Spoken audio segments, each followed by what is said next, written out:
A arte de negar diante do impossível. Você já se olhou no espelho e se perguntou: quem sou eu de verdade? Eu me perdi quando eu comecei a mentir sobre meus próprios sentimentos para que algum dia eu consiga acreditar no impossível. Pessoas que eu decepcionei, erros que ainda persistem, mas principalmente a espera de desculpas de pessoas orgulhosas que acabaram errando comigo. Quem está disposto a entender o meu lado? Sim, esse vídeo vai ser um pouco mais peculiar para você.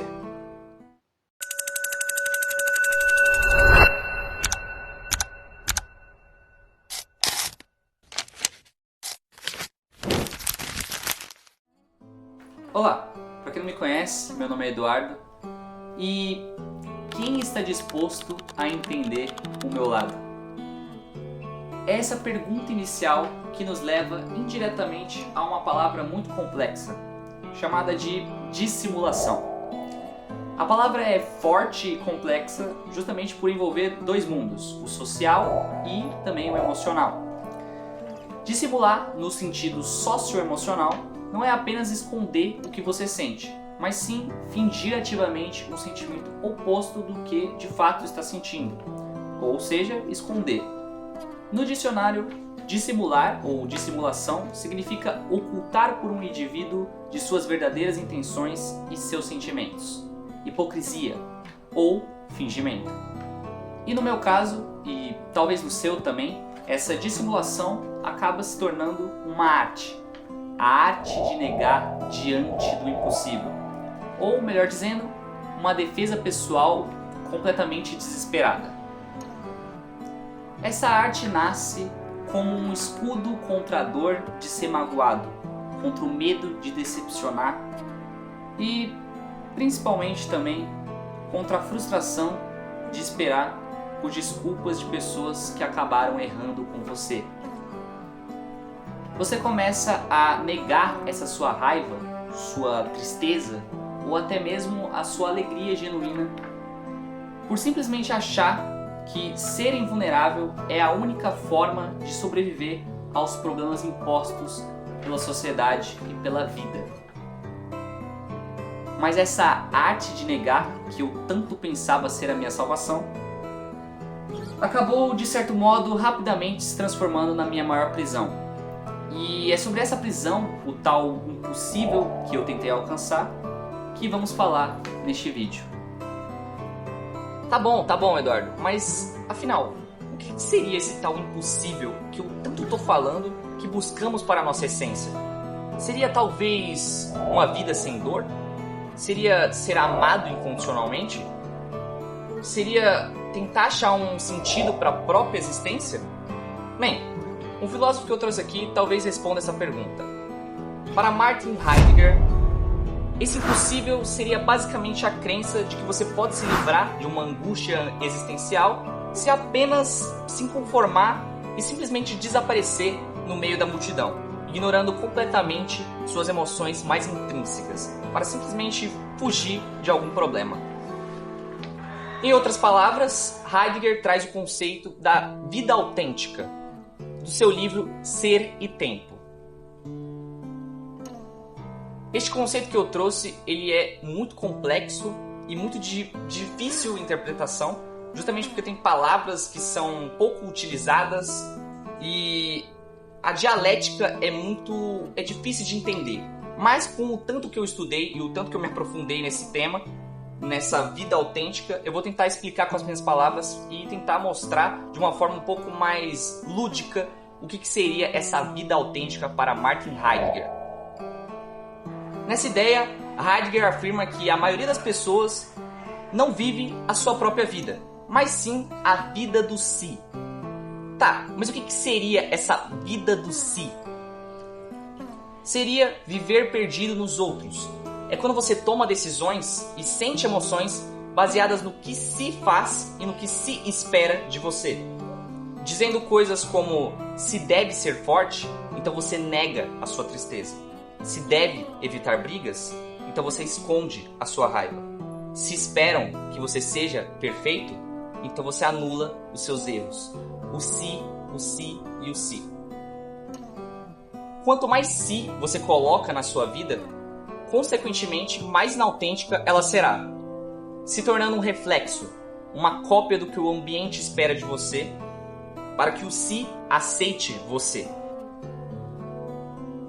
Viver a sua própria vida é encarar a angústia da sua liberdade e das suas escolhas. É o que acontece quando você para de negar e aceita seus sentimentos e suas decepções como seus, e não como reflexo do que os outros querem que você seja. De acordo com Heidegger, o si é a ditadura do público, do como se faz, do que se diz, o ser aí, no modo da inautenticidade, é sempre o si.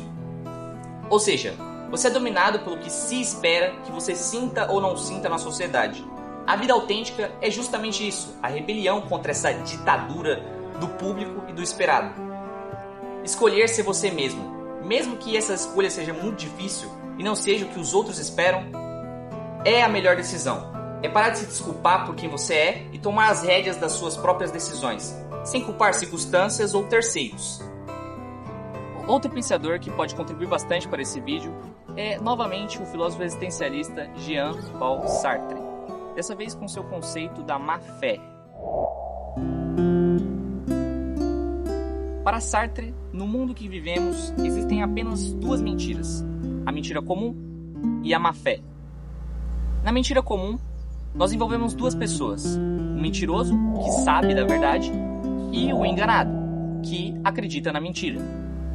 Já na má-fé, tudo ocorre em uma única consciência. O enganador e o enganado seriam essa mesma pessoa. Você sabe sobre a verdade sobre si mesmo, mas escolhe esconder essa verdade tentando se convencer de uma mentira. De acordo com Sartre, na má-fé, o homem direciona a mentira para si mesmo. Sua finalidade é esconder algo que ele não quer ter consciência. Juntando isso com a ideia de Sartre de que o ser humano é e está condenado a ser livre, não nascemos com um propósito ou um manual pré-definido, somos jogados no mundo e através das nossas escolhas que sabemos o que somos e o que escolhemos não ser. E a má-fé é justamente isso, negar essa sua liberdade e essa sua responsabilidade. Você vive de má-fé quando nega seus sentimentos e sua própria essência, ao se recusar a encarar que você é livre para mudar e que suas decepções não definem quem você é. Dizendo coisas como eu não posso ser sincero comigo mesmo porque a vida me decepcionou, ou eu sou assim por causa do orgulho dos outros. Todos esses tipos de falas são muito comuns de pessoas que praticam o conceito da má-fé, ou melhor dizendo, vivem de má-fé. Neste caso, você está se transformando em um objeto, o ser em si, e tirando de si a liberdade de escolher agir de forma diferente, o ser para si.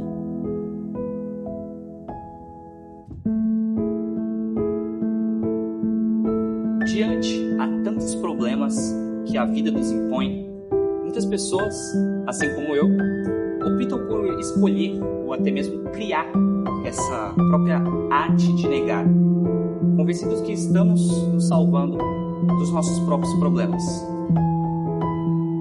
Mas é aí que entendemos que, ao fugir da angústia da liberdade, nós estamos cada vez mais nos afundando em nossa própria prisão silenciosa. O preço que seu corpo e sua mente cobra quando você tenta ser o que você não é.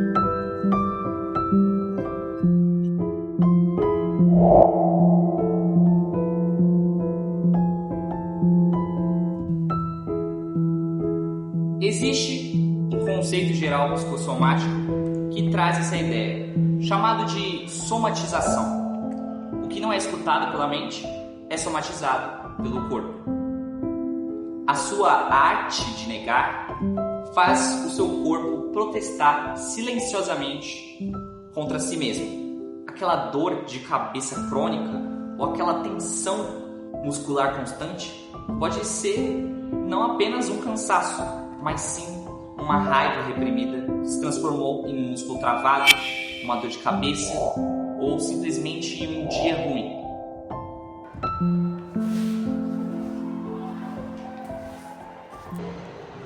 Outro conceito muito importante de se citar é o conceito denominado de supressão emocional, ligado no sistema imunológico. Quando negamos ou suprimimos uma emoção, como a raiva ou o medo ou qualquer outro tipo de emoção, o corpo entra em um estado constante de alerta. E isso leva à liberação excessiva e crônica de hormônios como o cortisol, um dos principais hormônios do estresse, e também a adrenalina, um dos principais hormônios de estar alerta. Quando você está alerta, geralmente o corpo libera adrenalina, levando a altos períodos de tempo de estresse ao seu corpo e à sua mente. Com o tempo, essa supressão crônica pode levar a um outro conceito muito importante, a denominada alexitimia.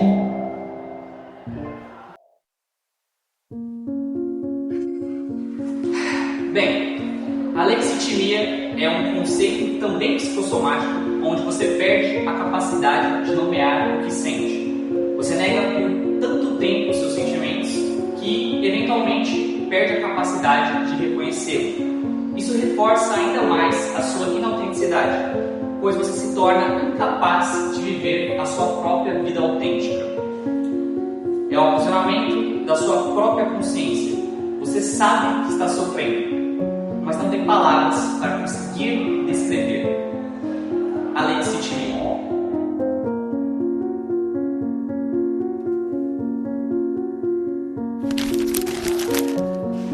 A arte de negar transformou a sua essência em um fantasma, e você se torna um estranho na sua própria vida.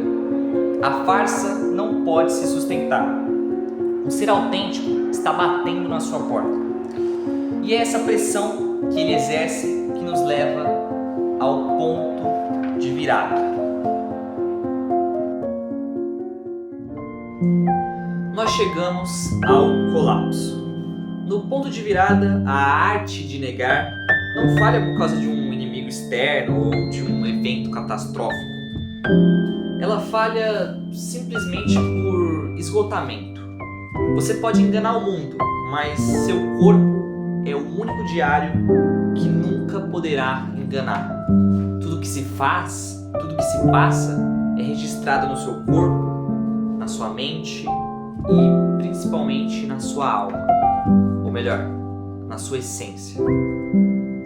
Fernando Pessoa, em seu poema Autopsicografia, diz que o poeta é um fingidor, finge tão completamente que chega a fingir que é dor, a dor que deveras sente, e os que leem o que escreve. Na dor, lida, sentem bem, não as duas que ele teve, mas só a que eles não têm. E assim, nas calhas de roda, gira e gira a entreter a razão, este comboio de corda que se chama coração.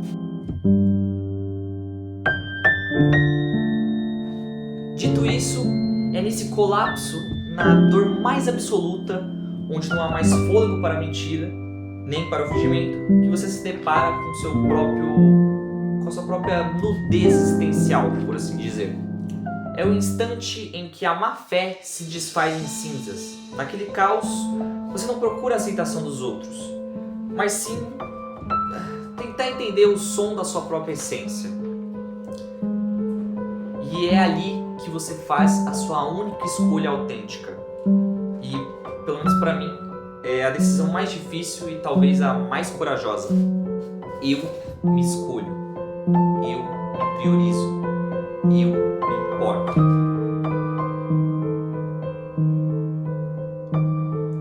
Eu paro de tentar sustentar o impossível, a ilusão de uma vida sem conflito.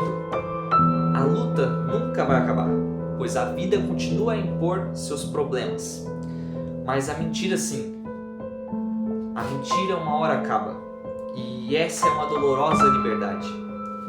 O fardo e o presente de ser responsável por si mesmo é a única ponte que nos guia ao tão aclamado ponto da reconstrução.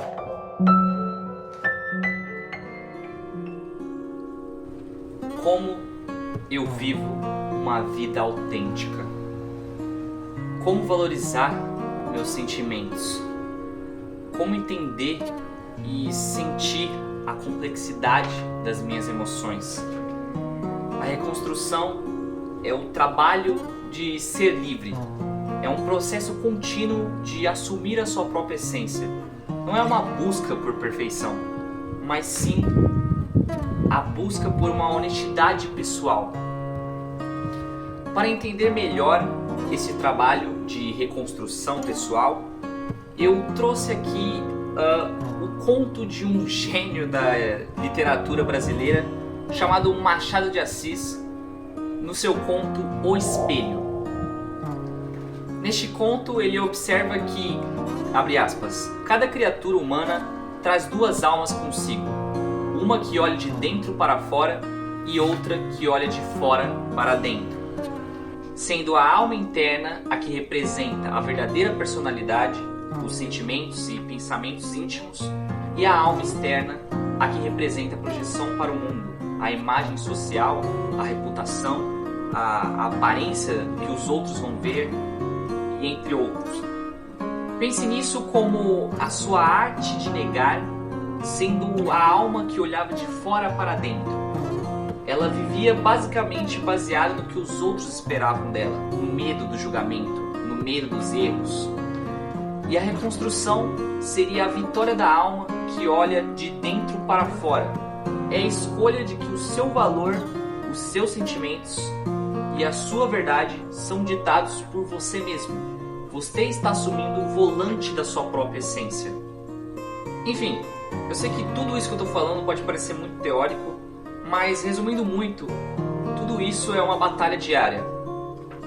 Se eu pudesse te dar um conselho de alguém que constantemente está buscando tentar entender um pouco mais seus próprios sentimentos e suas emoções, eu diria para você se permitir sentir mais.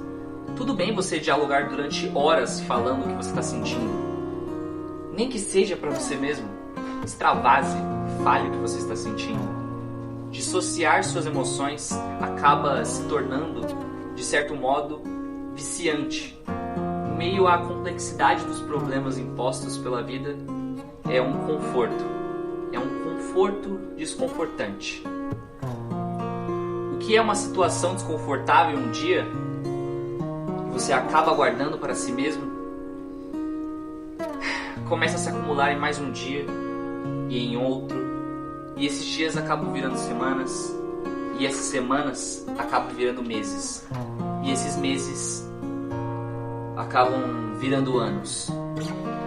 E quando você menos espera, você percebe que tem uma dificuldade enorme de falar o que sente, de se expressar com palavras, seja porque não quer demonstrar fraqueza, ou seja porque esteja negando o que considera impossível. A única dica que eu posso te dar para você que está assistindo isso é: não deixe que apenas um dia ruim acabe se acumulando para uma semana ruim e sequencialmente para um mês ruim. Não deixe que apenas um momento de um dia acabe estragando todo o resto do seu mês. Pessoas são suscetíveis a errar, e com isso, errar com outras pessoas também. E nem sempre você precisa estar disposto a entender o lado do outro primeiro que o seu. Se te machucou, então fale. Se te decepcionou, então fale. Se te entristeceu, então fale. Busque se priorizar primeiro. Você é importante. Seus sentimentos são importantes. A sua essência é importante. Alguém errou com você? Se sim, valide-se primeiro.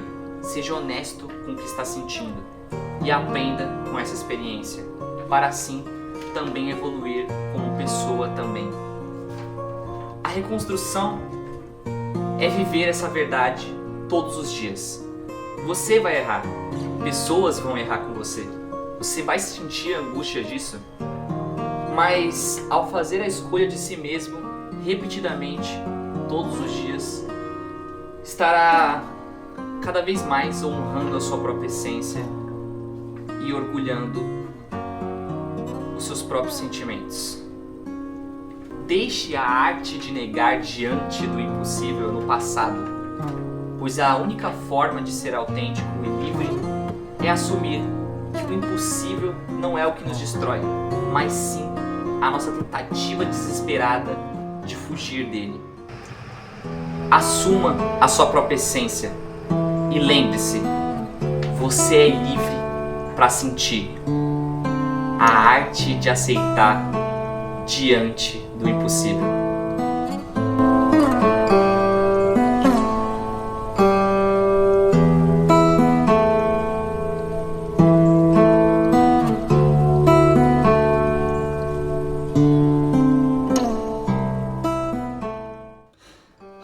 Bem, se você chegou até aqui, meu muito obrigado. Espero que tenha dado para entender um pouco mais o quão importante é valorizar sua própria essência, valorizar seus sentimentos, algo que eu priorizo tanto nos meus vídeos e consequentemente também valorizo tanto na minha vida, né? Se você gostou dessa jornada de revolução pessoal, deixa aqui embaixo seu gostei e comente também algo que você gostou no vídeo ou algo que você não gostou, que eu vou estar posteriormente respondendo seu comentário, sua opinião, lendo sobre o assunto, conversando.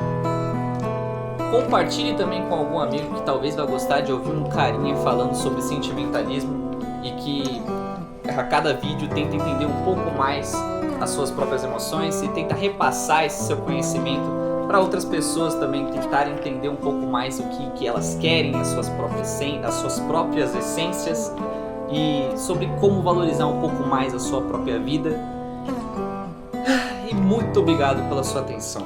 E lembre-se, a sua verdade é o que define a sua essência. Nunca deixe que moldem a sua essência. Se algo te feriu, se algo te machucou, não deixe de lado. Não fuja, não hesite disso. Converse, fale sobre isso, fale o que você está sentindo. Porque os seus sentimentos sempre serão importantes. Nunca deixe que desvalorizem os seus sentimentos. E é isso. Um beijo do seu amigo Dudu e nós nos vemos talvez no meu próximo vídeo. Tchau!